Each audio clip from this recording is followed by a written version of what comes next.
Rete 2000 Web vi invita all'ascolto di Autori e Letture, uno spazio di informazione culturale con interviste e approfondimenti letterari sugli autori delle edizioni 03. Presenta Gianfranco Iovino. Ma senti che personaggio è Gianfranco Iovino, the best worst in town, yeah. Ti fa sentire la importante. Bestia nella città, eccolo lì. La bestia. No, non è, no, ho sbagliato io, devo dire. Vabbè, Gianfranco, Eccoci cosa hai qua, fatto eccoci tutto qua. te? Cosa hai combinato? Non ti sei fatto, senti, hai avuto da fare tante cose. Hai scritto un altro libro? Quasi? Sì, Hai abbiamo abbozzato, iniziato. hai abbozzato. Però sto lavorando tanto, mi sono reso conto, Michele, che soprattutto la nostra bella Verona è piena di artisti, piena te di ne sei accorto eccellenze. solo ora? No, ma perché tanti non danno spazio a chi scrive un libro, non danno spazio a chi vuole esprimersi, ma in tutte le forme artistiche, che sia la pittura, che sia la fotografia, che sia lo sport. Diciamo che la cultura è un po' bistrattata. Ecco. Oggi sempre di più, oggi si parla di vaccini, si parla della politica internazionale, ma parliamo un po' più sotto, parliamo di casa nostra. Oggi per esempio il connubio che avremo è con lo sport e con la fotografia. In effetti ieri c'è stata un'interessante manifestazione a Verona, che era la maratona di Giulietta Romeo, quindi c'erano tantissimi artisti che sono arrivati, podisti che sono arrivati a Verona, anche da tutta Italia, che hanno partecipato a questa maratona, che già da ieri mattina alle 6 allo stadio vedeva un mucchio di gente, quindi c'è voglia di ricorrere, certo. di andare, di riprendere a fare queste manifestazioni sportive, e quindi parliamo di sport e abbiamo cultura. un'eccellenza qui in studio, un 2 volte campione olimpionico, un 4 volte campione italiano, cioè qui ci stiamo elevando sempre di più. È un grosso personaggio nel vero e nel tutti i senso sensi, della parola. La sagoma lo dimostra, è Luciano Zerbini, che noi accogliamo con un grazie di essere qui, e gli diamo subito il microfono per presentarsi a tutti i nostri radioascoltatori. Grazie a voi di avermi invitato a questa presentazione di 3 libri della collana La coda del drago. Sono Luciano Zerbini, mi hai già presentato, grazie. Io provengo dall'atletica leggera, lanciavo il disco e gettavo il peso. Anche noi tanti dischi lanciamo. E ho avuto anche così, ho fatto un paio di Olimpiadi così per caso nel mio cammino, 2 finaliste olimpiche, 2 finali olimpiche a Los Angeles 84, Barcellona nel 92 e niente, sono stato anche forse tra i primi a lanciare sia il disco sia il peso e a ottenere, forse il primo, e a ottenere 2 finali olimpiche. Peraltro ho un 4 posto agli europei, 4 titoli italiani, 2 vittorie ai Giochi del Mediterraneo, un 5° posto ai Mondiali di Toronto. Basta, perché sennò non finisce più. Prendiamo il tempo. E una delle cose, sono stato anche atleta delle Fiamme Oro, ci tengo molto nel gruppo sportivo della Polizia di Stato, e sono stato anche un ispettore capo della Polizia di Stato. È lì che ti volevo... E lì cade. In effetti noi ci conosciamo da vecchia data, anzi abbiamo lavorato assieme in quel dell'aeroporto Catullo, dove io sono ancora. Te invece ovviamente ci hai abbandonato. Io purtroppo no, noi abbiamo qualche privilegio, però privilegio fra virgolette, perché ce lo siamo, diciamo così, guadagnato, forse meno io avendo fatto per tanti anni lo sportivo, ma è stata bellissima questa esperienza durata 15 anni di lavoro nella Polizia di Stato, che mi ha messo così alla prova in primis come persona, come uomo. E credo, partendo dallo spirito sportivo, partendo dall'umiltà e partendo anche così da quello che lo sport ti dà ti fa acquisire, pur partendo da zero sono riuscito a non creare danni e soprattutto di avere un bellissimo rapporto con i componenti aeroportuali, tra i quali... Ecco, se mi permetti, guarda, faccio un piccolo inciso, tu l'hai conosciuto e lo ricordiamo assieme. Io volevo salutarlo, come penso anche te, sai già di chi sto parlando, dell'ispettore capo Arasi, e che ovviamente è venuto a mancare, quindi ci fa molto piacere. È stata una grossa perdita per l'aeroporto, per tutto il comparto. È stata una grossa perdita come persona, come amico, in quanto persona speciale, di una capacità, di una conoscenza incredibile. Certo. Adesso non è più ispettore, lui è laureato, è diventato vicequestore aggiunto. Sì, in effetti allora era il ispettore capo. E effettivamente era il capo dell'aeroporto, perché l'ho aperto, le conosceva, ma a parte la professionalità aveva questa capacità di non, con la calma, di risolvere qualsiasi problematica potesse aggiungere in ogni momento. Bene, l'abbiamo salutato per un attimo così ci faceva piacere. Mi emoziona molto aver fatto questa ma invece dobbiamo parlare di sport. Sì, parliamo di sport, io ascolto, abbiamo un grande sportivo per cui per me è un'eccellenza e sul nostro sito per intanto andava una notizia. Oggi si festeggia il 40° anno della mozzarella di bufala. Questo per dire cosa? Io potrei fare il lancio della mozzarella di bufala perché mi piace tanto. Ecco, per cui ritornando. Lui la mozzarella di bufala, io i dischi e a lui cosa facciamo lanciare? Il peso, è rimasto il peso. Tutto il resto. Bene. Ma Luciano Zerbini oggi parliamo anche della presidenza che comunque lui ricopre, che è quella dell'associazione Panathlon, giusto? Assolutamente. Io sono presidente del Panathlon Club Gianni Brera all'Università di Verona. Ricordo che è l'unico club, il movimento del Panathlon è un movimento molto complesso a livello internazionale, è nato proprio 70 anni fa, il giorno 12 di giugno di 70 anni fa nasceva il primo Panathlon a Venezia con un gruppo di visionari che hanno portato avanti e hanno aderito a una carta dei grandi valori che il Panathlon porta avanti dello sport. E proprio in questi giorni si sta festeggiando la nascita, la fondazione del Panathlon. Io umilmente dicevo che il Panathlon Club Gianni Brera è l'unico al mondo ad essere inserito presso l'università, presso la facoltà di scienze motorie dell'università qua di Verona e addirittura ha sede in questa facoltà. Istituzionalmente è portato proprio a portare avanti, oltre che i valori del Panathlon, anche tutti quei lavori che si possono fare con le istituzioni, in primis la scuola. Bene Luciano. Vediamo se io ho studiato bene. Per cui il Panathlon dovrebbe essere è un movimento internazionale nato per promozione, per diffondere, per approfondire l'etica sportiva e si propone di divulgare, difendere e approfondire quei forti valori dello sport, inteso come formazione della persona, aggregazione tra gli atleti, chi pratica lo sport e cos'altro. Ci dica Luciano. Ma hai detto benissimo, questi sono i punti fondativi del nostro movimento. Sia che ha le varie sedi sia in Italia che all'estero, conta più di 10.000 soci e tutti questi valori che sono incorporati nello sport sono fondativi e vengono fuori proprio in tutte quelle azioni che i club promulgano per portare avanti in primis il fair play, in primis la condivisione, in primis l'amicizia, tutti i valori positivi che lo sport porta avanti. E soprattutto quello dell'amicizia e della condivisione. Io sono anche presidente di una piccola società di tamburello e cerco, il tamburello è come il rugby, per dire, come c'è il terzo tempo, tutti si battono al massimo ma poi si stringe la mano, si va a fare il terzo tempo, si beve la birra, si mangia un panino.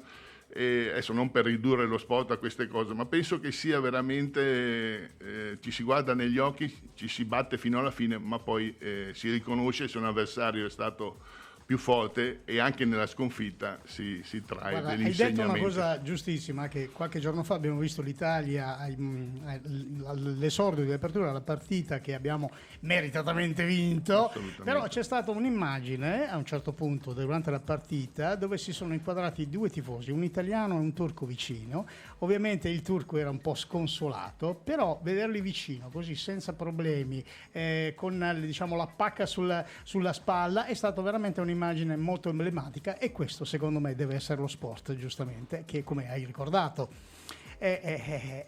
quante volte ti è successo di stringere la mano ai tuoi avversari durante le Olimpiadi? Sempre. E con grande ammirazione con chi era davanti a me, perché quando sai cosa c'è dietro per arrivare a un obiettivo, per realizzare un risultato, quanto sudore, quanta fatica, che poi non è sudore e fatica ma è solo passione certo. Detta una parola senza star lì dilungarsi in termini, ecco, e quando sai cosa c'è dietro, chi è più forte di te sicuramente ha un passo di più e tu lo rispetti per quello che è, non perché è un avversario, ma perché è un competitore che gareggia nei tuoi confronti. Gianfranco, facciamo un piccolo break musicale e dopo riprendiamo il nostro discorso. Cosa dici? Allora, guarda, per te una musica incredibile che so che ti piace, ti dà un po' di senso della mozzarella di bufala che parlavamo prima. Ha 40 anni oggi, mi raccomando. Hai 40 anni?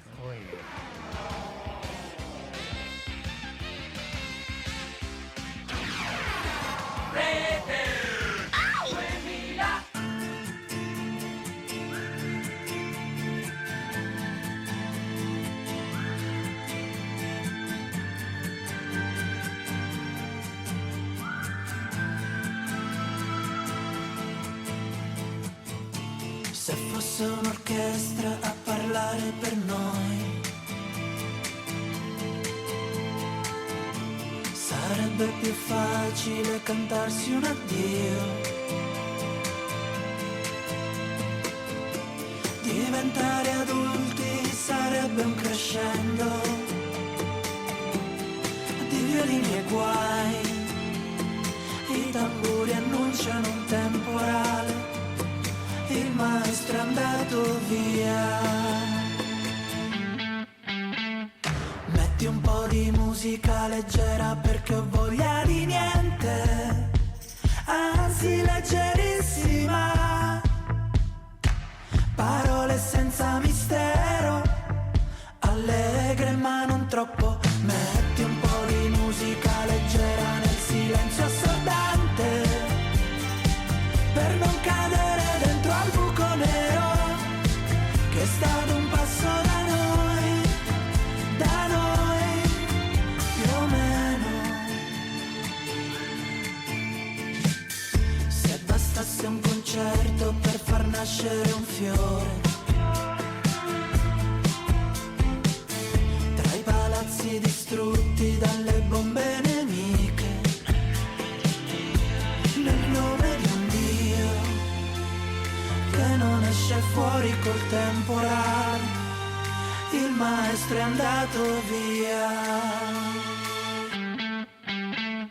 Metti un po' di musica leggera perché ho voglia di niente, anzi leggerissima.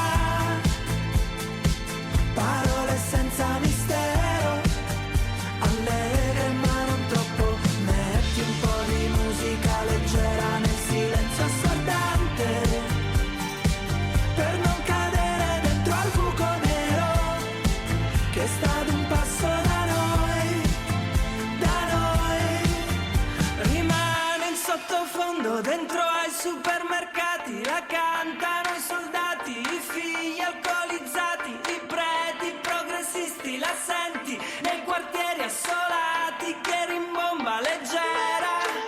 Si annidano i pensieri in palestra, tieni in piedi una festa anche di merda, ripensi alla tua vita, alle cose che hai lasciato cadere nello spazio della tua indifferenza animale. Un po' di musica leggera, un po' di musica leggera, un po' di musica,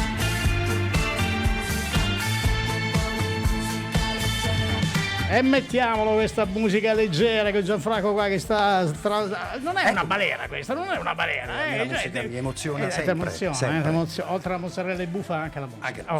Io vi ho ascoltato con molta attenzione e vorrei essere d'accordo con voi, purtroppo dissento, perché io tra tutti gli sport seguo quello là più frequentato, che è il calcio, dove il fair play è soltanto, credo, un modo di dire, perché poi va bene, immagini come quelle accadute ad Ericsson sono importantissime perché dimostrano lo spirito di squadra, ma posso garantirvi che ho fatto qualche trasferta, io ho una squadra piccolina a cui tifo e ce la siamo visti sempre in modo cattivo in tutta Italia. Ma tu non giocavi come raccattapalle di spinta? Di spinta però, sulla fascia, certo, no? Tra pesi e spinte. Giusto. Per cui, Luciano, mi viene da chiederti, ma il fair play esiste davvero oltre l'atletica?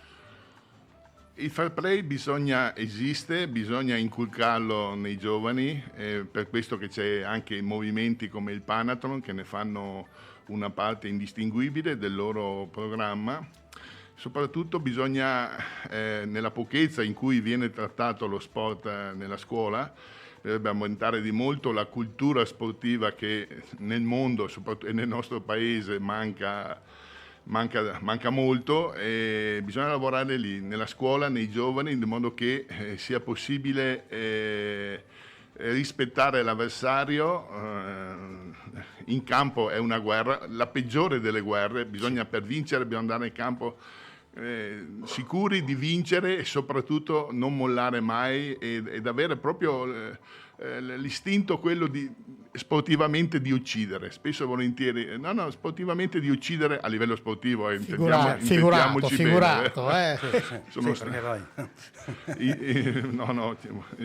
Dunque spieghiamo bene cosa vogliamo dire, come stanno bene le cose, ma di uccidere nel senso sportivo, cioè di dare tutto fino all'ultimo per poter poi, ma alla fine tutti amici. E soprattutto nel momento in cui si gioca. Sugli atleti, sugli sportivi sono d'accordo con te.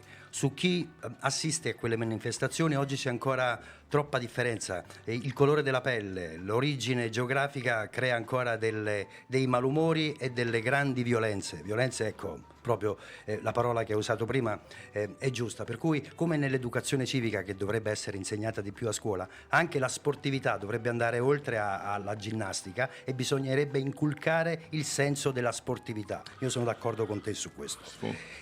Ma per cui il principio, o meglio, il principale scopo del Panathlon è quello di creare amicizia tra gli atleti e quanto praticano lo sport. Ma per cui se tu dovessi in una sola affermazione motivarlo, questa finalità, perché l'amicizia è fondamentale anche nell'agonismo? Perché nello sport nascono, soprattutto nello sport, quando intendo sport intendo a livello globale, a livello generale, cioè dalla motricità del bambino, delle scuole, dall'asilo, oppure dell'agonismo più esasperato, dello sport agonistico professionistico. Ecco, nell'importanza questo è proprio che ci sia quel principio, voglio dire, l'amicizia. Pensate, io che ho fatto sport, le amicizie che abbiamo creato, che mi sono trovato, che quando facevo allenamenti quotidiani tutti i giorni, cioè è talmente difficile, è talmente profondo il collegamento che c'è con lo sport, con la fatica, col sacrificio, col senso del dovere, che le amicizie che fai ti dureranno per tutta la vita, per sempre, anche se sei a chilometri di distanza. L'amicizia, ma lo sport, ha detto anche Papa Francesco, voglio dire, ha mille cose buone. Anche come nella società cose ovviamente non sempre belle, però gli aspetti, è un po' come il vaccino, gli aspetti positivi sono superiori a qualche aspetto negativo. Bene. Allora, adesso entriamo in quello che è l'argomento principale di questa nostra puntata, che sono le opere editate da Edizioni 03, che ci ospita, e partiamo dal Nel nume del padre di Massimo e Leonardo Castellani, che sembrerebbe essere un dialogo tra un tuffatore olimpionico e un tennista ed attore, giusto?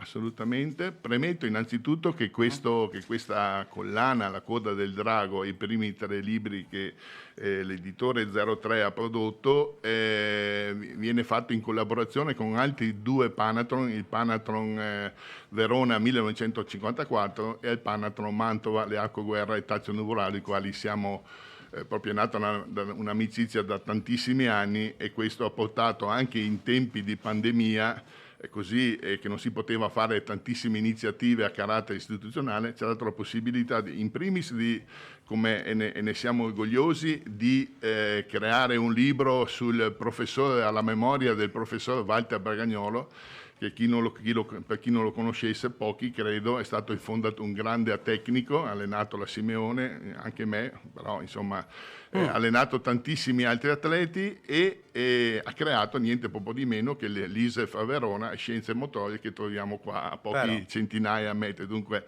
un visionario, un grande allenatore, un grande tecnico, è un grande scienziato. E ritornando, dunque, questo è del libro che abbiamo fatto, che si chiama Il profe che insegnava a sbagliare. Pensate voi, un titolo dunque che crea tanta intuizione, che crea tanto anche disagio, come un profe che insegna a sbagliare. Esatto, Curiosità.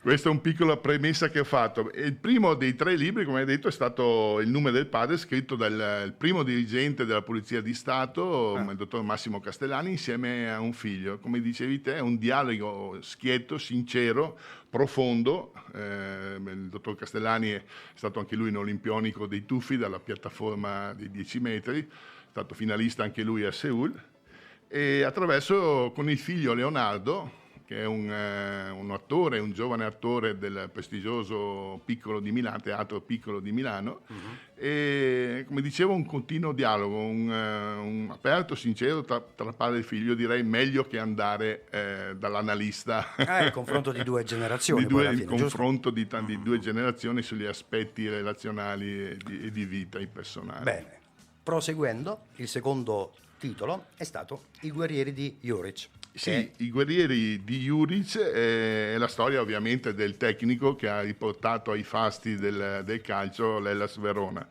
È stato scritto da Adriano Ancona, giornalista del Corriere della Sera, insieme in collaborazione con Alberto Sogliani, e ha svelato proprio il retroscena delle ultime 2 annate attraverso l'aspetto tecnico fatto da presidente del Panathlon Club Verona 1954, Alessandro Ruttili, ed è uno dei più grandi esperti di calcio che abbiamo la fortuna di avere qua a Verona, Romano Mattè, e attraverso Carla Riolfi, storica presidente dei calcio club qua di Verona, che ne ha espletato proprio l'aspetto con i tifosi, dove Juric ha militato negli ultimi anni, Genova, Crotone, Verona e Mantova. Juric è stato quasi un pretesto per raccogliere tutto questo che è la storia dei club di Verona. Ecco, mi preme dire in questi personaggi che non è importante ovviamente quello che hanno fatto, ma è importante l'esperienza di vita che c'è alle spalle, di come sono riusciti a fare nelle difficoltà, nelle sconfitte.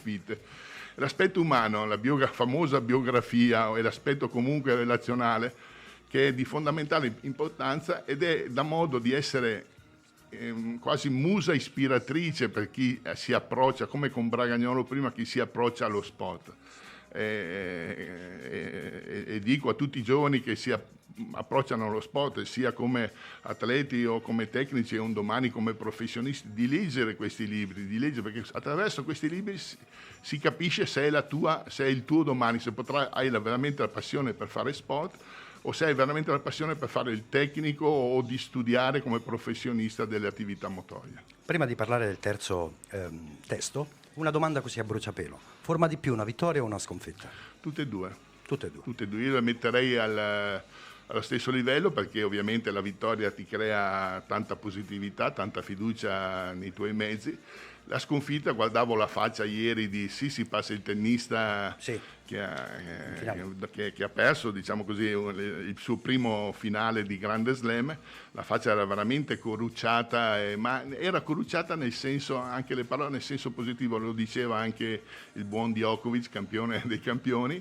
Diceva che questa sconfitta ti servirà, la prima sconfitta in un Grande Slam ti servirà poi per ottenerne veramente numerose proprio successivamente nel futuro. Bene, prima del ulteriore stacco parliamo adesso del terzo testo ad opera di Paola Colaprisco, che parla di L'angelo dei Tagliapietra. L'angelo dei Tagliapietra è veramente un grande personaggio dello sport veronese e dello sport italiano. Sono particolarmente legato a questa personalità, che da poco ha compiuto 90 anni, in quanto è stato anche l'allenatore di mia figlia. È stato l'allenatore di mia figlia io non davo neanche un 5 centesimi su mia figlia, sul futuro atletico. Lui l'ha portata a vincere un titolo nazionale di categoria giovanile. Dunque, complimenti. Dunque un grande tecnico che si può benissimo avvalorare al professor Bragagnolo, un po' più a livello così scientifico, a livello più portato a queste cose, il professor Angelo Tagliapietra un po' più sul discorso di campo. È stato un progetto anche qua innovativo, perché proprio su questo libro è nato il principio di collaborare attraverso sia attraverso i giornalisti, diciamo così, famosi, assodati, giornalisti che hanno la lunga esperienza, ma sia anche di portare avanti attraverso il corso di giornalismo sportivo e di letteratura sportiva tenuto presso Scienze Motorie del professor Semma, di portare avanti due giovani scrittrici, Nicole Lorenzetta e Sara Perin, che hanno collaborato proprio per descrivere questa saga familiare. L'angelo del tagliapietra significa che c'è una storia di famiglia nello sport e che il padre è stato l'allenatore dei figli e li ha portati ai grandi risultati. Come il padre, anche i figli sono arrivati ai grandi risultati e poi sono, fra virgolette, spariti. Angelo Tagliapietra è curioso che ha ballato ad altissimi livelli solo un'estate, ha vinto un titolo nazionale assoluto nel 1500 e all'Arena di Milano, sempre nello stesso anno, ha battuto un campione olimpico, Gaston Raif, che è stato vincitore di 5.000 metri a Londra Olimpiche, le Olimpiadi di Londra, e battendo niente poco di meno che un certo Emil Zatopek. All'Arena di Milano sotto gli occhi di Gianni Brera, insomma, tanto per fare un nome che ricorda, che riporta il nostro club a cui è intitolato. Piccoli personaggi. Visto che il tempo stringe, non facciamo lo stacco musicale perché poi c'è un altro autore, andiamo avanti. La presenza di un 4 volte campione italiano ha portato i vertici di Edizioni 03 ad essere qui, il direttore commerciale e l'amministratore delegato, che non vogliono parlare ma assistono soltanto, sono molto interessati, lo vedi. Allora continuiamo e chiediamo a Luciano, ma l'esperienza con Edizioni 03 com'è stata? Bellissima. Come è iniziata? È iniziata così, attraverso un amico in comune che ci ha presentato, questa casa editrice. Ci siamo trovati benissimo, siamo all'inizio, però ci confrontiamo come nello sport quotidianamente quasi. Questa collana, La Coda del Drago, la giusto? Coda del Drago sta andando molto bene. Ci saranno ulteriori edizioni di ulteriori libri, dicono anche su di me. Qualcuno mi ha detto che il prossimo è proprio su di te, perché vediamo, perché io sono tanto, non è solo l'altezza, qua bisogna circunnavigarmi anche, dunque la storia è lunga. Un libro di spessore. Molto spessore, anche se i libri, come vedete, non possono essere più di 100-120 pagine, non so cosa può dire l'editore, ma qua ce ne vorrebbero. Facciamo un'eccellenza, perché tu tiri ancora il peso, giusto? Diciamo di no, insomma, no, perché è meglio non prenderci un peso. Diciamo che i frutti di tanto lavoro è dato mi dedico ad altri campi adesso. Vabbè, ma comunque culinari. Comunque la collana ha una vita molto ampia, sì. Siamo solo all'inizio, si parlerà di Luciano e poi dicevi di altri. E poi l'istituzione Bentegodi qua di Verona, che è come ha più di 150 anni, sì. Quasi come la nostra Repubblica, un altro sulla Libertas Mantova negli anni 70, e il mio che dovrebbe essere intitolato sarà intitolato Inseguendo Order, uno qualunque, uno che ha vinto 4 volte consecutive al lancio del disco alle Olimpiadi 4 volte, insomma uno così a caso. Bravino, diciamo. Bravino, abbastanza bravino, diligente più che altro, diligente. Ha sempre vinto, non essendo, una piccola particolarità, che ha sempre vinto non essendo il favorito, tanto per dire cosa può essere la vittoria o la sconfitta. Noi siamo ai saluti, Luciano. Io ho bisogno di, in qualche maniera, darti la possibilità a tutti i nostri radioascoltatori di trasmettere l'importanza di far conoscere il Panathlon come disciplina, ma soprattutto come possibilità di educare lo sportivo e chi segue lo sport a un modo molto più agonistico, ma molto più rilassato, molto più sincero e fatto molto di amicizia e di rispetto dell'avversario. Beh, hai detto quasi tutto te. Arrivederci. Dunque non mi resta che aggiungere che lo sport, io lo riduco, fra virgolette, passatemi il termine, in una parola: passione. Passione, condivisione, amicizia. Sono le 3 cose, ce ne sarebbero da scrivere solo i libri sui valori connessi allo sport, inerenti dentro allo sport. fare sport nell'ambito generale è una cosa bellissima che deve far parte come l'aspetto creativo. La nostra scuola punta all'aspetto intellettivo, che va benissimo, ci mancherebbe letteratura, filosofia, matematica, sono i cardini della conoscenza. Ma la conoscenza del proprio corpo e la conoscenza della nostra capacità creativa, la musica, qualsiasi arte, fanno parte della fondamenti di che ogni persona ha il diritto di avere. Si parla di diritti allo sport, il fair play, i diritti che hanno i bambini di fare sport e i doveri che hanno i genitori di rispettare e di inculcare la cultura dello sport nei propri figli.